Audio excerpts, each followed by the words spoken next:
আসসালামু আলাইকুম। দেখেন কি পরিবার স্রোত, প্রচন্ড স্রোত।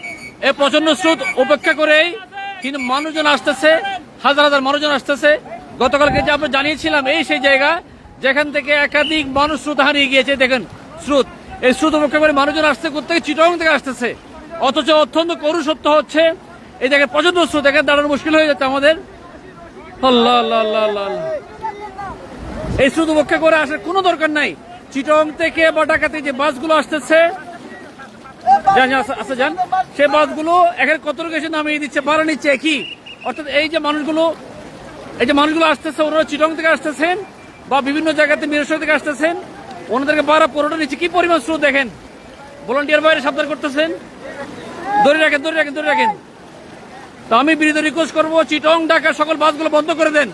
ওরা ঢাকার ভাড়া নিবে চিটগাং থেকে, কিন্তু তারা জায়গার মধ্যে পৌঁছাবে না, এখানে অর্ধেক এসে নামাই দিবে। অর্থাৎ ভাড়াটা নিবে পুরা, কিন্তু তারা নামিয়ে দিবে। জিনিসটা খুবই ক্ষতিকর, একসাথে বন্ধ করে দেওয়া হোক। এই যে দেখেন মানুষের অবস্থা।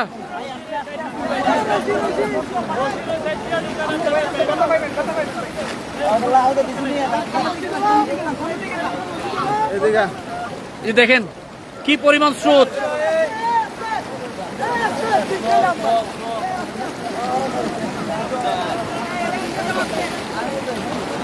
আমি সবাইকে রিকোয়েস্ট করবো ঢাকা চিটগাংয়ের বাসগুলো যাতে বন্ধ করে দেওয়া হয়।